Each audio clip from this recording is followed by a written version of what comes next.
Hi, everybody, and welcome to today's SCORE Fairfield County live webinar. The subject and title is Tech Security for Small Business. It's easy and inexpensive. Sounds kind of miraculous, but it must be true. I'm Steve Smith, the webinar coordinator and business mentor at SCORE Fairfield County, and I'll be your host today. The presenter will be Bud Freund. More about Bud in just a minute, but now a little blast on SCORE. Many of you have already heard this, but I'll make it quick. We've got SCORE is a part of the Small Business Administration in the U.S. government. We've got over 11,000 volunteers on a national basis. We were started in the mid-'60s, as I said, as a part of the Small Business Administration. For the chapter here in Fairfield County, located in Norwalk, we have approximately 100 volunteers with various degrees of expertise in industry, process, subject matter, things of that type on running small businesses and intermediate-sized businesses in particular. We offer subject matter experts to you on a one-on-one basis in a counseling mode, usually at our offices at 111 East Avenue in Norwalk.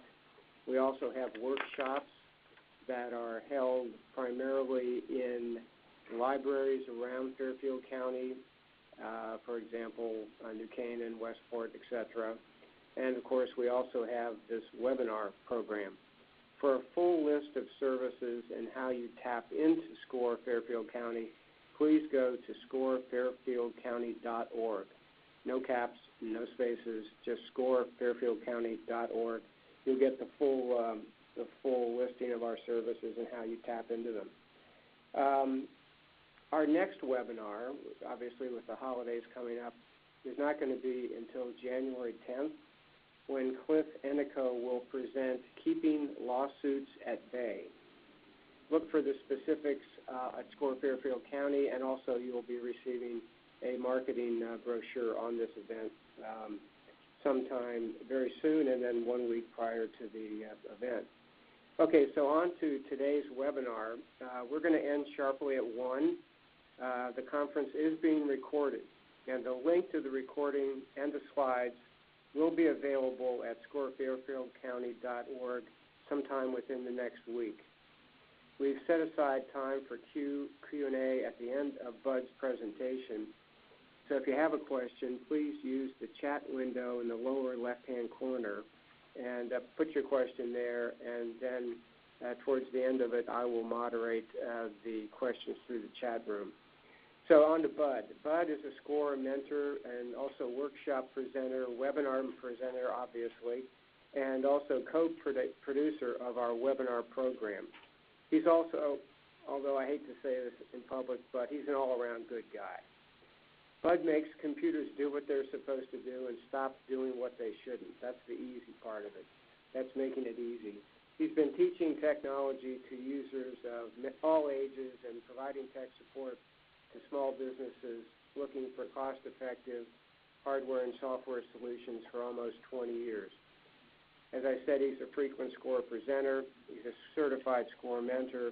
He focuses on technology, tricks, topics, and trends. I'm going to turn it over to Bud now, and as I said, when we reach a point through the end of his presentation, I'll pop back on and moderate the Q&As, which we encourage you to use at your leisure.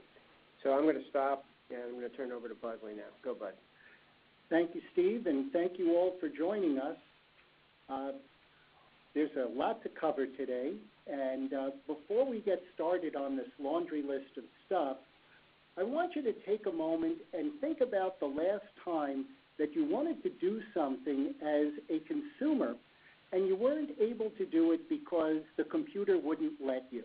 In other words, you had to go to a different ATM, or you needed to go inside the gas station because you couldn't pay at the pump, or you called up to schedule an appointment and somebody said to you, please call back, they're working on the database. When this stuff happens to us as the consumer, it's a momentary inconvenience. We grumble about it, we go about our business, and we continue on with our lives. When this happens to us as the business owner, we cannot let it put us out of business. So if you do nothing else from this webinar, sit back and take a moment to think about how you would do these 4 items over here, because when your computer stops working, you can't go out of business, and you need to have some alternative method of keeping yourself going. And understand, by the way, that Sony, a company that wants to sell you that backup computer, and they make a very good machine, when they got hacked, they had absolutely no idea of what to do in order to keep their business going, and it was a nightmare for a rather short period of time for them. So, moving on, I wish I could tell you that there was a single product that you could purchase, the XYZ 2000 or whatever piece of hardware or software, and you would be completely done with all of the security and protection that your computers would need for your business. But unfortunately, that just isn't the case. It's more about a mindset and the being aware of what's around you and the pieces that are involved in running your business. And the first part of what I'm going to be discussing, and we'll hit all those bullets, I promise, but the first part we're going to be discussing is going to be more along the lines of, gee, I didn't think about that, or gee, I didn't realize I need to think about that as well. So, moving on, the more security you have, the less freedom. The more freedom you have, the less security. And for your business, it's really a matter of coming up with a balance along the way, first off. Secondly, if your business has not evolved to a point where technology is no longer your cost center, but rather your profit center, take some time to think about how that can be facilitated as well. Traditionally, computers were a cost center. We had to buy new machines, we had to buy new software. Today, there are companies that are thriving in the world of technology, and we use the technology to grow and build our businesses. And understand that your business is not the only business that's being faced with this issue. The fashion industry is trying to figure it out. This article was just fabulous. I'll spare you the details of it, but this takeaway quote was really quite significant in understanding that you're not alone in this process and or dilemma. And the reason that we're not alone in it is because of this notion that I want what I want when I want it, or as I prefer, the I want it now generation. We are the first group to be able to have this instant gratification. Wow, what nice looking shoes. You go on Zappos and you download it. Oh, that's a good book. You go to Amazon and you download it. And as a society, we are not faring very well with it. I'll give you a quick story. About a year ago, I was up in West Hartford for a conference, seminar, workshop. I don't know what exactly they called it, but I'm in a room with about 100 people, and the speaker is works for a global media publication. They're all global now. Once you're online, you are a global entity. She's got a byline. She's got several books out. She tells the audience she has 7 children, and she says to us, when it comes to technology, you should trust your instincts. And please forgive me, but right out of the gate, I had a major disconnect between the notion of, I have 7 kids, you should trust your instincts. I thought that was a problem. But when it comes to technology, let me explain to you why I don't believe that you should trust your instincts. This report by IBM was on 1,200 companies, and when 95% of those companies had some issue of human error as part of the hack that was the result, I urge you not to trust your instincts. Our instincts are not particularly good. Part of why our instincts aren't very good is because if you can sell 13 million phones in 3 days globally, you will be lucky if your salesperson says hello and thank you to you, let alone providing you with any kind of educational information. Now, the other thing to bear in mind, and this again is another IBM report, 66%, two-thirds of companies that get hacked will not survive the hack. And it's growing. It is a growing business, believe it or not. There is actually a website where you can hire a hacker just like you would go to Craigslist. This is a thriving concern now, and people are paying to break into other people's technology. And if you doubt that it's available on a wide basis, this stuff that we used to look at in the James Bond movies and be able to think about as something that was for spies only is now available for sale in the Sharper Image catalog.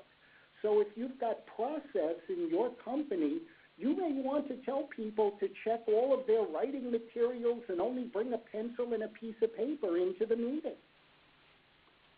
Also, that little micro SD drive there that's sitting on that finger, they're now teaching dogs to sniff out the chemical that is sprayed on the circuit boards to prevent them from overheating. And the way that the dogs stay in training, read the article, is that they train every single day. If they find the SD card, if they find the thumb drive, they get to eat dinner. If they don't find it, they get hungry. So understand that the process is changing dramatically, and if you've got data, you may want to figure out where it's being stored and who has access to it. Also understand that the hacks are getting bigger and bolder, and we've been seeing this for years and years. These are just two screenshots from the last 2 weeks. This is stuff that is regular, ongoing. All you have to do is look in the papers and understand that in the list of viruses in the world, there are 1,000 that start with just the letter A. This stuff is proliferating, and it's everywhere. So you, as a business, may want to consider insurance, because if you aren't insured and you have a problem with your data and it is somebody else's information and it is stolen, the cost of remediation is going to be approximately $158 per record in order to have Experian or some other company monitoring your customers for the year that you would be obligated to be providing them with protection.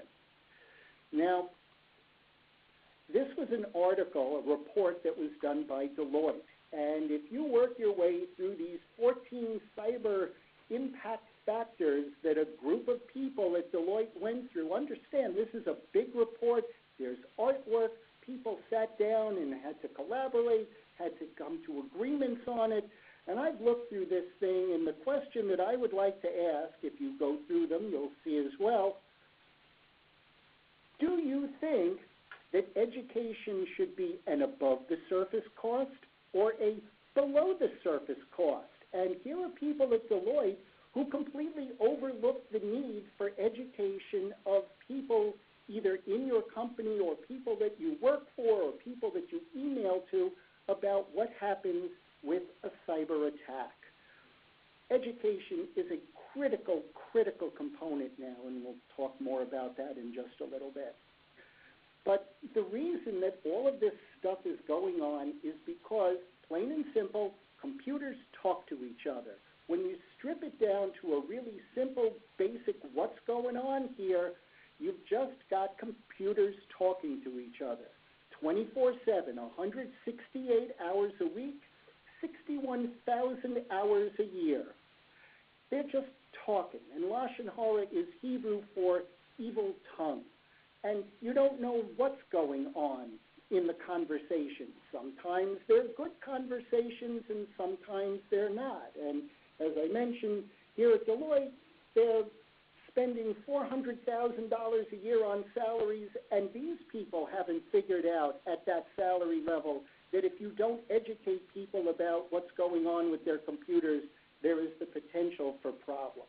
And before I forget, I want to spend a brief moment talking about the Internet of almost everything, as I like to call it, which is where your refrigerator is going to be connected into your network, and it's going to send a signal to the Fitbit that's on your wrist while you're walking around in the supermarket, and you get that 20,000 volt on your arm, and you sit up and realize that you need to pick up milk. Now, understand that the more things you attach to your network, the more points of entry are available on your network. And if you do not change the default password on any of these devices, those pieces of information are readily available online for the people who want to use them and for the people that you don't want having access to that information. We'll talk more about passwords in just a little bit, but understand that once you've got all of these things on your network, you've got multiple points of entry, and you either need to secure them, or if you're not using them, remove them.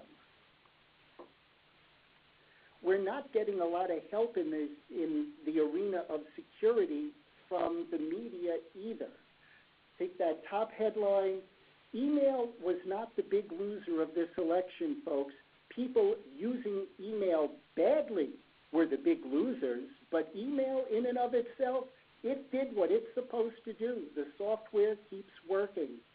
That middle headline, hackers are not tricking email systems. Hackers are tricking the people who are using the email systems.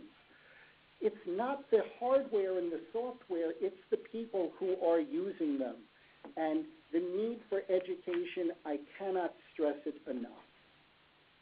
And understand also, none of this stuff goes away. You have a hack, the stuff that goes out online is out there forever. That Dropbox hack, that was a 4-year-old hack. They are still trying to recover 68 million passwords, and they will not be able to do it. Yahoo, the reports most people indicate are that it was 500 million accounts. From what I read from this article, the main computer at Yahoo, central clearinghouse, if you will, was the machine that got hacked. That number is astronomical. Now, my wife works at a company where they keep using this phrase problematic to the point where I've thought that the problematic is a machine like a Popeil's pocket fisherman. You throw in a couple of variables, a few situations, some parameters, the opportunities. You throw in a few bucks and you either come up with a problem or you come up with a solution. So I want to walk through this collection of stuff. Some of them we will address in greater detail farther down the line, but let's start with education. Have I mentioned, by the way, that education is probably one of the most important things that you can do to keep your business secure, is to be reading regularly about what's going on and what is happening around you. And your staff needs to be educated as well, even if it's a quick 2-minute conversation or if it's an email that you expect them to read and you'll ask them about it later. But keep people informed. It's really important. As a business owner, know what devices are on your network and how to manage the devices on your network. And I have a little farther on, we'll talk more about routers because they are a critically important part of securing your business network. Passwords, if you lock your door at your house, if you lock your car when you leave it in a parking lot, you need to lock your computer now because it is just another place, another point of access. Backups, we will talk about the 3211 backup, which in a brief overview, put your data in 3 different places, 2 different media, one of them off-site and one of them offline. And again, I will give you greater detail on that later on. If you do not have antivirus on your computer, either do not connect it to the internet or get it installed. It's one or the other. When you talk about policies and procedures, it's very similar to my Captain Renault there. You cannot have your staff looking at you and saying, I'm shocked. I'm shocked to learn that somebody actually broke into our offices. This stuff is going on. It's no longer something that you can turn a blind eye to. Policies and procedures, again, a little more coming up. In a variety of places, they are the law. If you do not have them in your business, I would urge you to take some time and figure them out. They are a necessity for your network being secure. And by the way, if I haven't mentioned the fact that you need to regularly update your computers and your hardware and your software to plug up the holes that are being found by other people, and people deconstruct both machinery and software. There are 80,000 doors into a computer. If you do not close the doors, people will find them. So you can't keep your head in the sand anymore. This stuff is just going on constantly. Now, if you have a problem, I strongly recommend that you own it. If you go back to the days of Tylenol, the first thing that they did was to say, we really did have a problem, we really did need to fix it, and we have taken steps to safeguard against the problem recurring. Intel, when they had a problem with their floating point calculator and you couldn't do math, they decided they didn't want to own that, and it was a problem for them. Today, we're facing issues at Facebook about fake news, and we really didn't have any involvement in any kind of political affiliation at Facebook, and I'm not sure that that really is the case. It is a far better idea to be upfront with the people who do business with you and the people who work for you. If you have a problem, you got to own it. And by the way, those of you who remember Supertramp, that album, that's the cover to the album Crisis, What Crisis? Talk about Facebook for a minute, because when you've got employees who are regularly distracted, and at this point, it's not 50 contiguous minutes. They're not sitting online looking at Facebook for 50 minutes. It's I hop on, I hop off, I go back on, I go back off, I'm not doing anything, I'll touch that instead of this. We're getting to the point of $3.5 trillion of wasted productivity over people not doing jobs and going on to social media. If you don't have a policy and procedure in your office, I'd recommend creating one for social media, because here are the stats.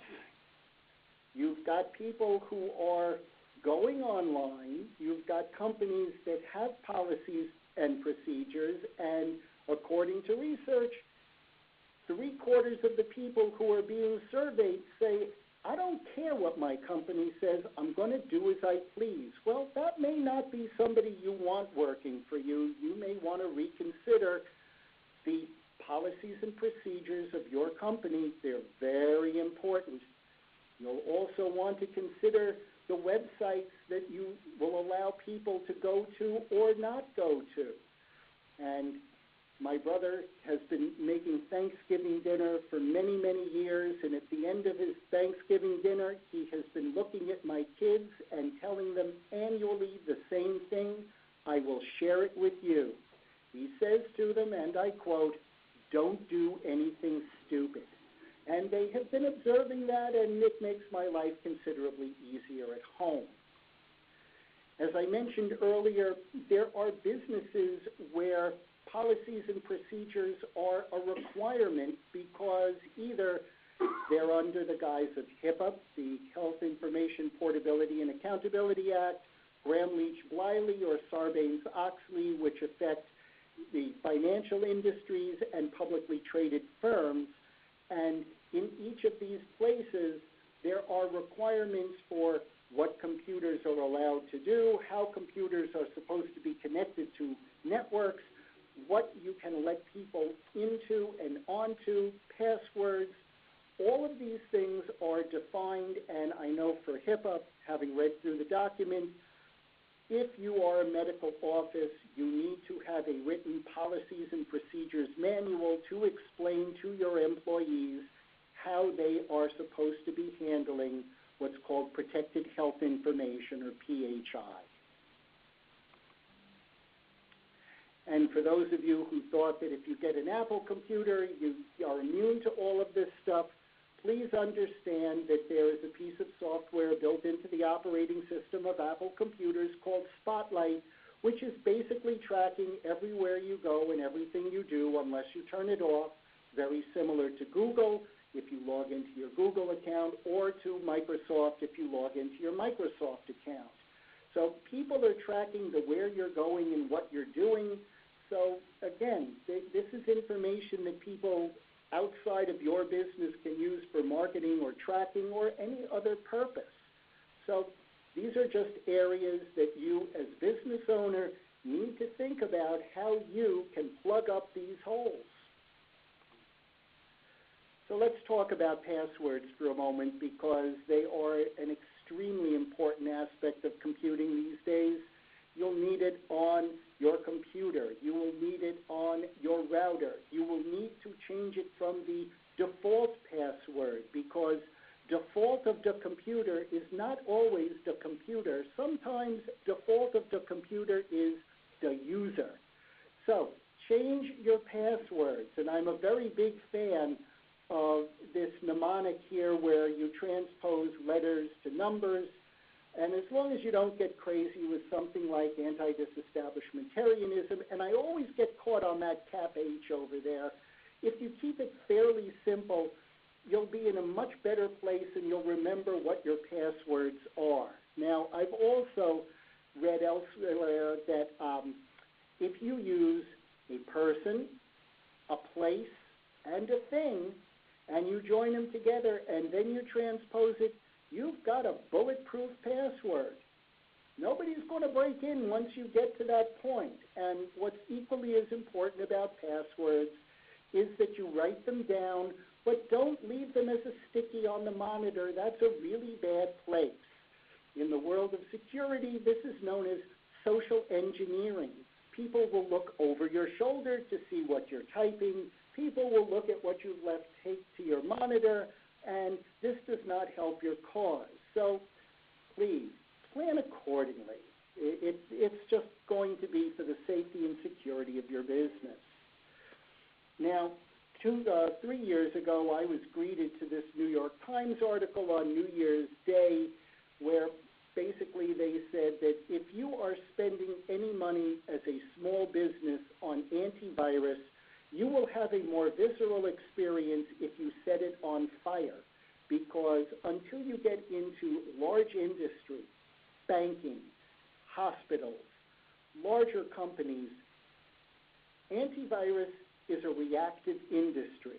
I create a virus, they create a virus killer. I create an even better virus, they create an even better virus killer. With 80,000 doors and 1,000 viruses beginning with the letter A alone, the antivirus industry cannot keep up. So it is as much a matter of what you look at and what you click and what you do as it is a matter of the antivirus that you have. And I am a very large fan of an antivirus called Bitdefender. I will tell you that their free version works very well, but it is for personal use, not business use. I will also tell you, having just done the install the other day, the paid version is a very convoluted process of installation. Where else are we here? Browsers. I'm a huge fan of Firefox, which is a standalone browser as opposed to Internet Explorer. I'm being reminded to post questions in the bottom left corner if you've got them. I'm very happy to answer them at the end. Please remember to pose them. Search bars. For those of you who own as opposed to rent, you can purchase for $100 a surge protector that will go into your fuse box.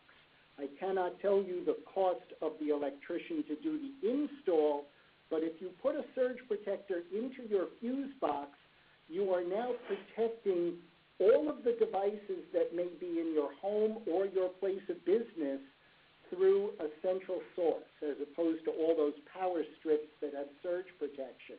In other words, you can protect your stereos and your televisions, as well as your computers and your charging when you're charging your mobile devices. Did mention 3211 backup. It is coming, folks. I didn't want to forget myself either.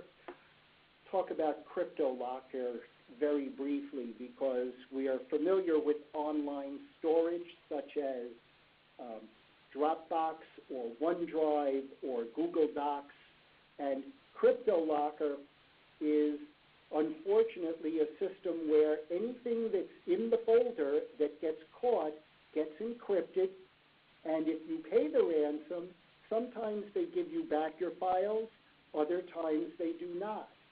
There are some encryptions that are retrievable. There are others, one I know for a fact called Nepto, N-P-T-O. If you get hit by the Nepto virus, wipe your computer, you have had a total loss.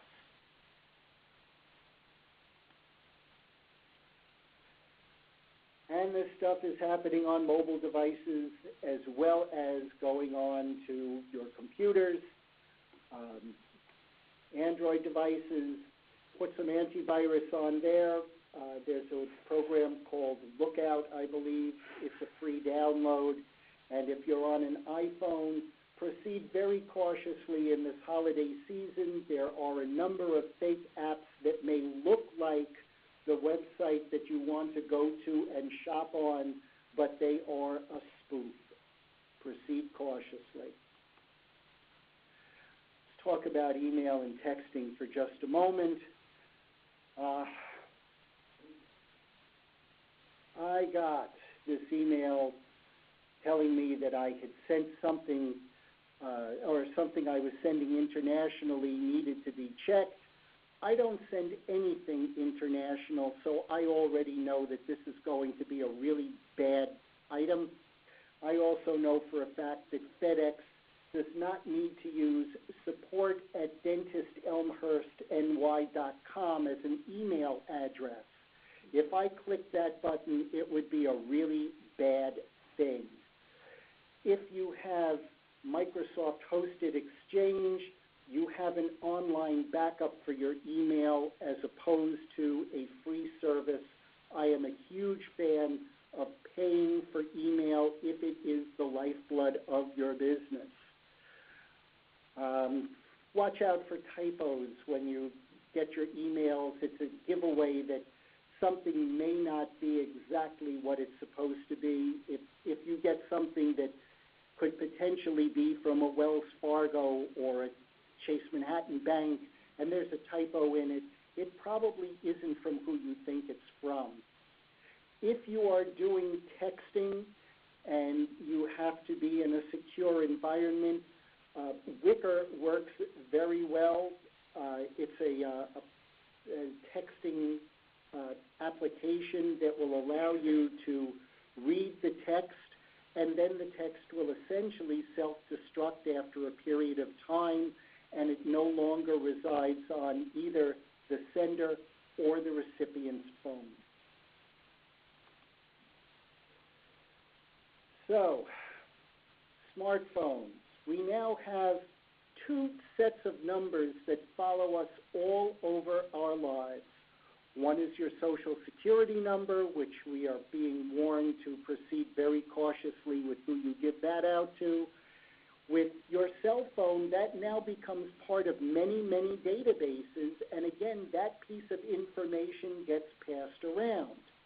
There is a free piece of software that you can get on either an Android phone or on an Apple phone called Sideline, and it will provide you at no cost with a second telephone number that would be married to your mobile device. So, If you've got a primary number that you use for your business, you could use Sideline as the phone number that you enter into databases as the giveaway.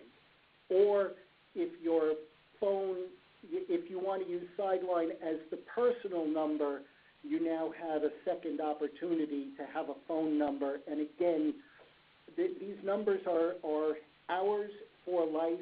They are traveling with us everywhere we go. So proceed with caution, folks. Also, if you've got a video in your laptop, you may want to put a piece of tape over it, a piece of software called Black Shades, and that's one of many different choices, can grab in and look back at you and what you are doing. So, routers. The most important item that I can talk to you about in your business network, it is the control center for what gets onto the internet and what cannot get onto the internet. And there are two ways that you can manage the devices that get onto your internet. You can do it by the MAC address, which is unique to every computer and mobile device. That number is married to the device forever. It never changes. Or you can get onto an internet through what's called an IP address, which, depending on how your computers are set up, that number is either fixed or it can change. If the number is changing, then you cannot enter restrictions on a computer. If you make it a static number, or if you allow computers on through the MAC address, you can regulate what machines go on and at what times they're able to do that. And all of that is done through this area inside of the router called the GUI, which is basically a dashboard that you will find inside of your router. And all these things now look like they come out of Star Wars. I don't think it makes them work any better. It's just a design thing to look really fancy. Wired and wireless. I am a very big fan of wired networks, connecting by hard wire. If you have a network that is connected by hard wire, you know what machines are on it. You can unplug and they are off. With a wireless network, if you have a problem, you're grabbing at air to solve it, or in order to resolve a problem, you may need to restart your router, which then kicks everybody off of the internet. With a wireless machine, unless you go in and monitor regularly, you're not going to always know who is connected or where they are. Also, understand that with mobile devices, particularly with employees, they have two doorways out to the internet. They can use your Wi-Fi, which would allow them to get out to the internet for free. If you were to cut them off by a MAC address, they would still be able to get out to the internet through their data plan, which, unless you're paying for it and managing it, it's their dime and their usage. So mobile devices present a series of issues, both for the security of your business, the security of your network, and the efficiency of your employees.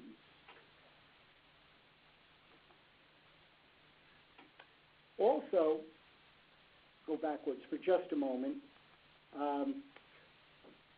The router has a doorway out to the internet, which is officially known as a gateway and has an address. And from there it goes out to a modem, and from the modem it goes out to the internet.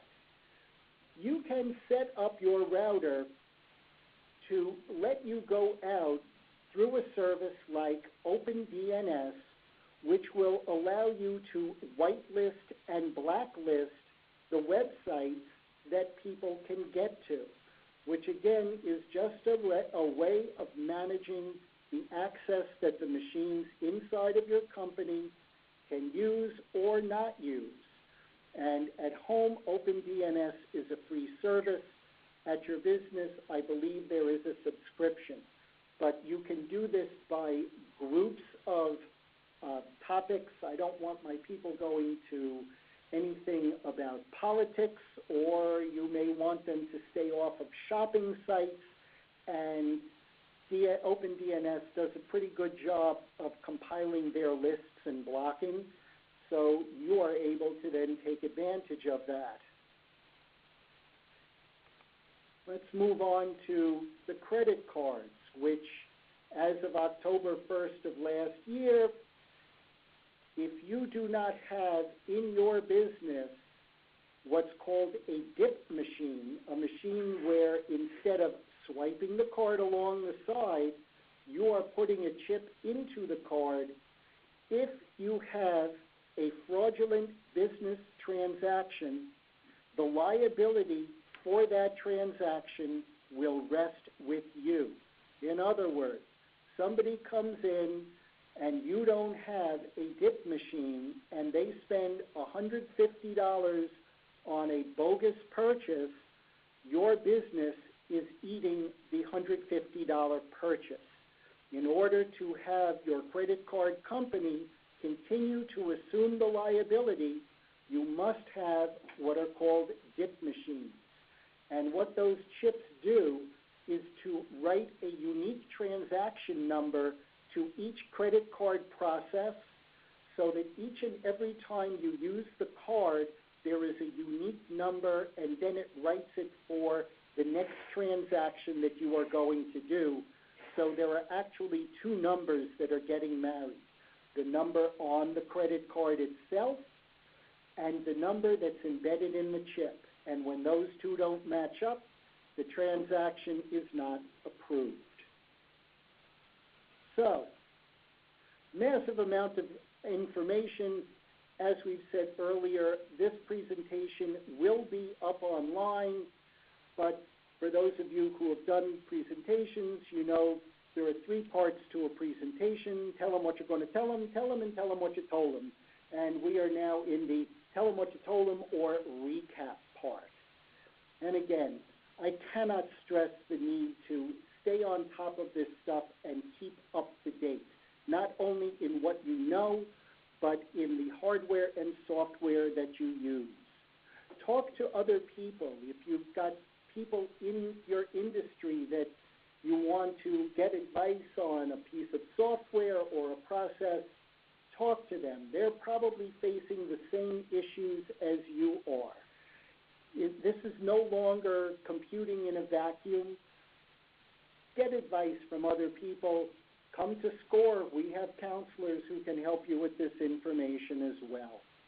We are in a period of enormous change, and I want to try to bring that home to you. Once upon a time, you could buy snake oil in America, and you didn't need FDA approval or clinical trials. Once upon a time in America, you could crank up your car to chase the chickens around your front yard, and you didn't need a driver's license or insurance. And once upon a time in America, you could purchase a musket, and you didn't need a permit or a background check. In each of these situations, the rules, laws, regulations, call it whatever you would like, were changed for the safety and well-being of the general public. To buy a computer today, you don't even need cash. You can use your pre-approved credit card and you can go to town. So the question becomes whether the rules, laws, regulations, call it whatever you would like, need to be changed for computer usage. And I'm not going to offer an answer on that other than ask these people what they think about it, because this is the current list of companies that I track in the news that have been hacked. And they will probably have a far different opinion on the matter than most people who don't want their computers to be watched over or monitored, but I think we're in a period of change. And speaking of change, I read stuff by this fellow whenever it comes out in the Washington Post. I have never seen anyone with more credentials after his name, and he happens to write in plain English. So I think we're at a point where we need to see an alteration in how we use our computers and how computers are addressed online. And with that, folks, I will leave this open to your questions. I am happy to answer them. Hey, Bud, thank you very much. This is Steve Smith again. We're going to use the remaining time for questions, and I see that's going to be about 10 minutes or so. And then, as I said before, make sure that you submit them in the lower left-hand corner in that box called chat. And I see we have one from Brian Milo. It goes like this: should you change the default gateway on the router? There you go, Bud. Brian, I am literally looking at an article I read yesterday after purchasing a Netgear 7000 that said, an unpatched vulnerability exposes Netgear routers to hacking. One of the recommendations in the article is to, yes, change the gateway of your router. If you have the computers on your network set up to find the router automatically, they should be able to find it. If you have static IP addresses on your computers in your network, then you would just change that address for the gateway on the router. Having read through this article about Netgear, unfortunately it was another situation of not fabulously helpful information, because they did not mention in the article that when you buy a router, one of the first things I strongly urge you to do is to change the default password on the router, because otherwise you basically have free eats. So just to recap on that, on a Netgear router, the defaults are admin and password. If you changed password to that example that I had a ways back with the @ symbol and the S's becoming 5s, you can keep the word password in your head, but the actual password is now going to be different, and people are not going to be able to access your router or your network. All right, great. Thanks for the question, Brian. Any other questions? That's the only one I see. I'd like to think we could get a couple more in here. We've got some time. And as we've said several times, this presentation and the verbiage to the presentation will be at scorefairfieldcounty.org within 4 to 5 days, maybe 6. Any other questions? Okay. Let me just close it then with first a reminder that we at SCORE Fairfield County have now gone to 2 webinars per month. It's usually going to be the first Tuesday and the third Tuesday of each month. As I indicated earlier, our next webinar is January 10th, Cliff and Co. Keeping Lawsuits at Bay. Assuming you like Bud, which I'm sure all of you did, you'll be enjoyed to know that he is coming back on the 24th of January to present somewhat of what we call an ongoing series, because it changes so much, called Technology Trends. We do that probably once every trimester, and it continues to be refreshed, and it serves as a good way for you all to keep abreast of what's going on in technology. So I think that's it, except for me just to say thank you very much to Bud, and a reminder to all of you out there, if you have any questions about SCORE whatsoever, go to scorefairfieldcounty.org. And with that, I'll close it and wish everyone happy holidays. Thank you very much. Goodbye.